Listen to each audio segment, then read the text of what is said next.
Star Univers. Et je suis très contente de faire partie de ce film. Good.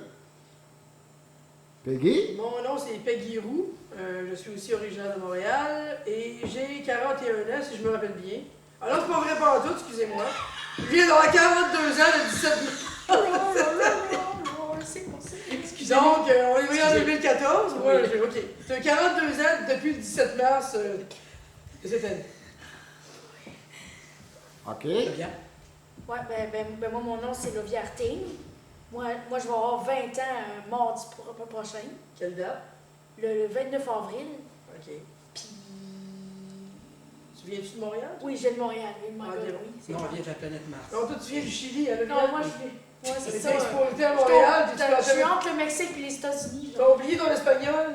OK, la famille Acting. Oui. Qu'est-ce qui vous distingue des familles qu'on retrouve en général? Y a-t-il quelque chose, avez-vous un point commun qui rendrait votre famille plus particulière qu'un autre? On Vous voit semblez pas. extrêmement heureux, est-ce que c'est la Oui, première? on voit pas, puis on est heureux. OK, ça c'est très bien. Oui.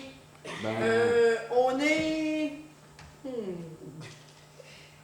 C'est-à-dire, on est non-voyant, mais on est très visionnaire, ce qui manque beaucoup dans la société, parfois. Ouais. Et c'est pas mal ça qui nous distingue, je pense. Ouais. est-ce que vous croyez que l'aveuglement est un handicap dans notre société? Non. Ça dépend. Il y a des gens qui sont handicapés qui voient très clair. Il y a des gens qui voient qui sont aveuglés. Good. Ouais. L'aveuglement est un handicap dans la société, mais à quel niveau sommes-nous aveugles? Ah, c'est Au ça. niveau du cœur, au niveau des yeux physiques, au niveau de l'esprit? Je pense que l'aveuglement des yeux physiques, c'est probablement le moindre de ceux-là. Ouais. Merci. J'ai une particularité que je sais, c'est que les gens les plus éduqués avec les handicaps, c'est souvent les non-voyants. Oui. Et c'est les non-voyants qui ont le plus de difficultés à se placer dans le marché du travail. Est-ce que vous êtes au courant de ça? Oui, tout à fait. Mais il y en a certains qui travaillent comme psychologues, travailleurs sociaux. Il y en a qui travaillent dans des jobs extrêmement intéressants. On a un de nos amis qui travaille pour Rogers. Tu sais, il y a des adaptations à faire pour la job, mais il travaille quand même pour Rogers, puis c'est très bien. Il travaille pour le département des ressources c'est humaines. ça. Et puis, on a une autre de nos amis qui travaille à la transcription braille des livres à l'Institut Nazareth et Louis Braille à Longueuil. Et puis, il y a des gens non-voyants aussi qui sont des grands scientifiques qui vont faire... Toujours sur l'emploi, Peggy. Je disais que trouver des emplois quand tu es non-voyant, c'est plus difficile dans les domaines généralistes. Tu sais, genre, on ne peut pas aller travailler dans un restaurant, de toute évidence. On ne peut pas aller travailler non plus comme vidangeur. Il y a beaucoup d'emplois qui sont visuels et qui ne nous permettraient pas de le faire. Mais les emplois les plus spécialisés, comme par exemple, justement, des compagnies où leurs systèmes informatiques peuvent être adaptés, ou des compagnies, ou des recherches en sciences, des choses comme ça, c'est très possible. Ou tout ce qui se rapporte aux sciences humaines aussi. Oui, aux sciences humaines, mais encore là, tu sais, travailleur social, il y a beaucoup de gens que ça se fait par déplacement et tout, il y en a que c'est difficile. Donc, mais il y a quand même moyen de se trouver de l'emploi, et évidemment, il y a des artistes, beaucoup d'artistes non-voyants. On pense à des gens comme Stevie Wonder, Ray Charles, des musiciens, il y en a beaucoup qui sont non-voyants. Donc, oui. J'ai une question. Définissez-moi en vos mots un miroir. Ben là, ça dépend, là. Si tu veux la définition terre à terre ou philosophique. Votre définition personnelle. Un miroir, Depuis votre naissance, vous en avez entendu parler, Oui. vous en avez touché, vous avez été en contact. Une surface Quel plate est- de verre, ce qui reflète ton image. C'est ça. Merci, Denis. Moi, je dirais que c'est tout ce qui te renvoie ta propre image. Parce Ok. qu'un miroir, ça peut être n'importe quoi. Les gens peuvent être ton miroir aussi. Merci, Dovia. Voyons, C'est quoi un miroir, lui, pour toi? ben,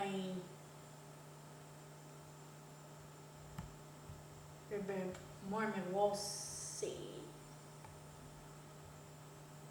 Ben, si tu te regardes dans le miroir, t'es. Voyons, maudite cochonnerie. Non, mais c'est quoi un miroir, Olivia? C'est quelque chose en vide, c'est quelque chose que tu touches, tu te regardes là-dedans, c'est quoi un miroir? Tu sais ce que c'est? Ben, c'est ça. Tu peux te regarder. Ça peut servir pour se regarder pour être beau, si on est beau, si on est genre. Si t'es pas beau, le miroir est casse. C'est ça. C'est ça. Donc, ça reflète la lumière aussi, Olivia? Ça peut refléter la lumière, hein? Ça peut. Ta réponse amène à une autre question, Lovia. Qu'est-ce que la beauté? La beauté, la beauté, ben. Pour moi, c'est.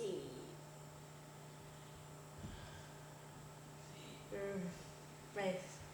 Si t'es beau à l'extérieur, ça devrait être beau à l'intérieur. Ah! Mais c'est quoi être beau? Qu'est-ce que ça veut dire quoi quelque chose de beau pour toi, Olivia? Ben, quelque chose. Pas une belle couleur. Mais c'est quoi beau? Pourquoi tu trouves ça beau? C'est plaisant, c'est agréable, c'est quoi? Ben oui, c'est Quelque comme chose- agréable à toucher, c'est comme Bon, agréable à toucher, agréable à regarder, à regarder, c'est harmonieux aussi. quelque chose que t'aimes, quelque chose d'harmonieux. Bon, comment on y arrive? C'est bon? Oh, à un moment donné, sûrement, oui. Quel est le plus grand handicap, d'après vous? Pour vous autres, qu'est-ce que vous croyez que le plus grand L'ignorance. L'ignorance. L'ignorance. Mon Dieu. C'est la base de tous les handicaps. Quand tu sais rien, tu peux rien faire. Ben, ça laisserait entendre que plein de gens qui ne devraient ne rien faire et qui font plein de conneries. C'est ce que je. C'est Ben, ce que je laisse entendre, mais pas d'une manière aussi blanche et noire que ça, mais dans le sens que quand on ne sait pas quelque chose dans la vie, on se sent impuissant. Et on sent l'impuissance chez les autres. Est-ce que tu comprends ce que je veux dire? On sent chez les autres la même impuissance qu'on sent en nous. Quand on a pitié de quelqu'un, c'est parce qu'on a pitié de nous-mêmes. Et la pitié vient de l'ignorance.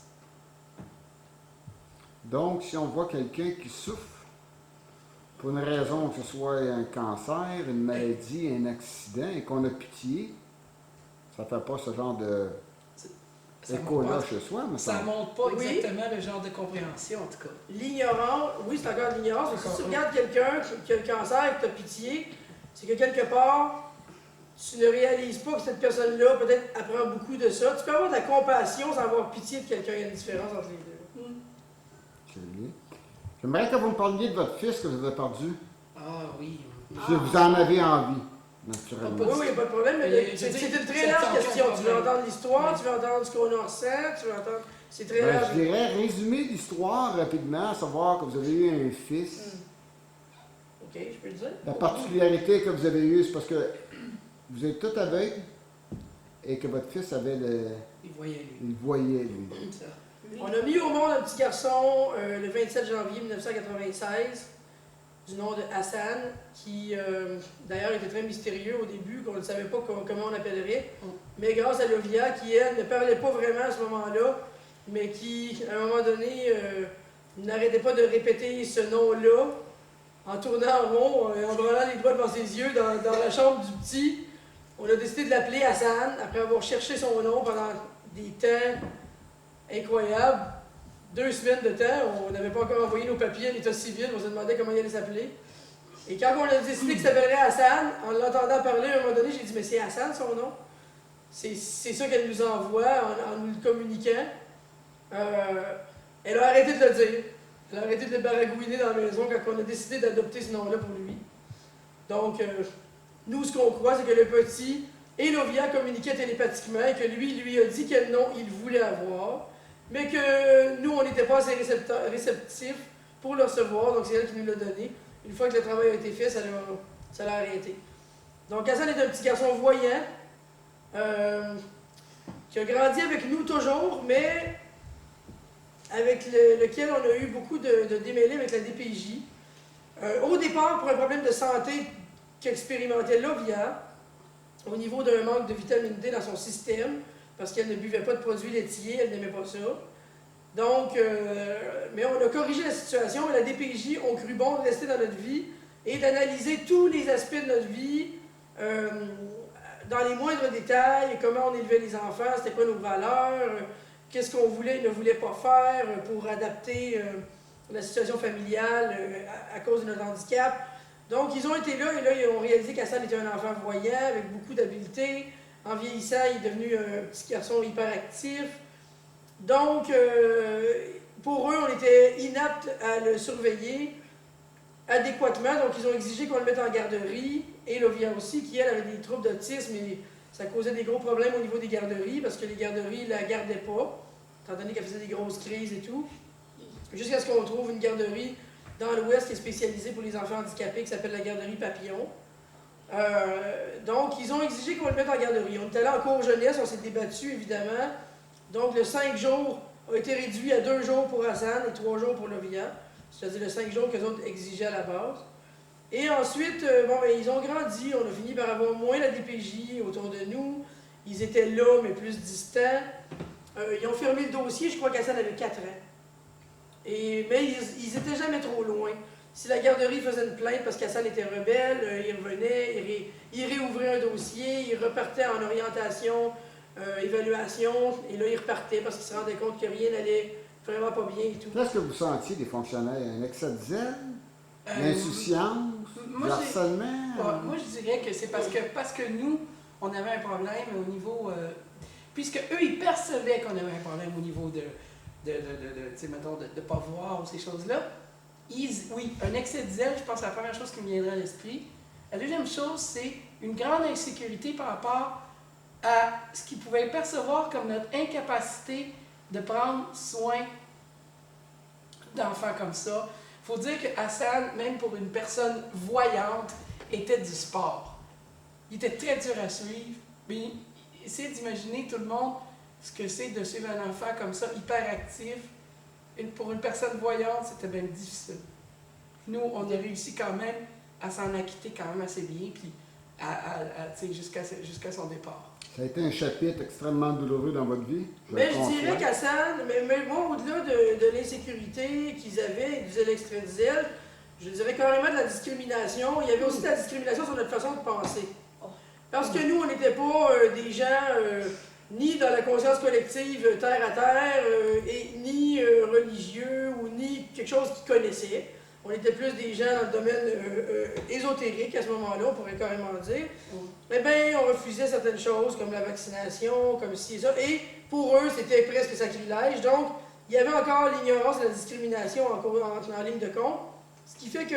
Avant de s'avancer plus loin, ésotérique, le grand public, c'est quoi? Comment vous le définissez, ésotérique? Moi, je dirais que c'est toutes les connaissances qui ne sont pas connues de la majorité des gens. Tout ce qui n'est pas connu de la majorité des gens. N'importe quoi peut être ésotérique. Une job que tu ne connais pas, puis que, tu mettons, l'ordre des ingénieurs, les autres, ils vont avoir un langage qui va être leur langage à eux, puis tu vas dire, ah, ça, c'est un peu ésotérique. Ça, c'est le premier sens du mot. OK? C'est comme quelque chose qui n'est pas connu par la majorité des gens. Okay. On pourrait dire, pour que les gens comprennent encore mieux, moi, j'appellerais ça les sciences alternatives. Ou les sciences, les parasciences, parce que le mot para, ça veut dire au-delà, ou à côté. Et donc, c'est toutes les sciences qui ne sont pas reconnues officiellement, ou toutes les disciplines qui ne sont pas reconnues officiellement, dans lesquelles nous autres on était, et qui nous permettaient justement de prendre la position qu'on prenait, et qui faisaient que notre discrimination était doublée. Non seulement à cause de notre état, que les autres ils considéraient comme un handicap, mais en plus à cause de nos idées. J'ai bien aimé ce que Peggy a souligné, parce que ça doublait le sens de discrimination par rapport à nous autres. Ça fait un chapitre extrêmement douloureux dans votre vie. Oui, votre vie n'est pas terminée. Oui et non, je vais t'expliquer. Denis a donné une définition très large d'ésotérique, c'est intéressant, mais nous, on est dans des choses comme la conscience des extraterrestres qui nous visitent, des contacts, la réincarnation, la spiritualité plus holistique, c'est-à-dire Dieu partout en tout. Et donc, on acceptait des concepts qui n'étaient pas très communs pour la DPJ. Et donc aussi des choses que les gens ne savent pas sur l'alimentation, par exemple, comment les sucres peuvent être destructeurs au niveau du cerveau, puis peuvent créer des problèmes d'hyperactivité. Donc on ne donnait pas de sucre raffiné à ce moment-là, et de produits laitiers en plus, parce que notre fils était intolérant au lactose. Lovia n'aimait pas ça. Donc on ne consommait pas de produits laitiers à la maison. Toutes ces choses-là faisaient en sorte que... Je vais faire une parenthèse. Les produits laitiers, ici, au Québec, sont subventionnés et promus de façon constante. Exactement. Donc, le refus de ça, de notre part, était pour eux, mais c'est pas parce que c'est promu et constant que ça veut nécessairement dire que c'est bon, on s'entend. Coca-Cola, c'est promu à pleine capacité aussi, puis c'est très mauvais, on le sait. Excellente référence. Tout à fait. Donc, c'est pas parce qu'on dit que les produits OGM, c'est bon pour la santé que c'est vrai. Donc, il faut faire attention entre discerner ce qu'on veut nous faire avaler et ce qui est réellement bon, puis qu'on peut prouver que c'est bon par des recherches et des réels faits. Ou ces fameux sucres sans sucre, là, comme ils mettent maintenant dans les boissons. Aspartame et compagnie. Aspartame et compagnie, qui d'ailleurs sont prouvés dans plusieurs pays du monde comme étant extrêmement dangereux et dommageables pour la santé, même mortels. Et on les vend encore en disant non, non, non, c'est pas vrai, c'est pas vrai, c'est pas vrai, parce que les pharmaceutiques sont derrière et ils poussent très fort sur la machine pour que ça sorte, puis il y a des grosses publicités pour que ça vende. Malheureusement, on ne pourra pas refaire le monde ce soir. Non, c'est certain, mais un jour, il faut le refaire. Donc, éventuellement, il y aura toujours des grands visionnaires dans la société qui vont le refaire un jour, le monde. Tous les gens qui ont amené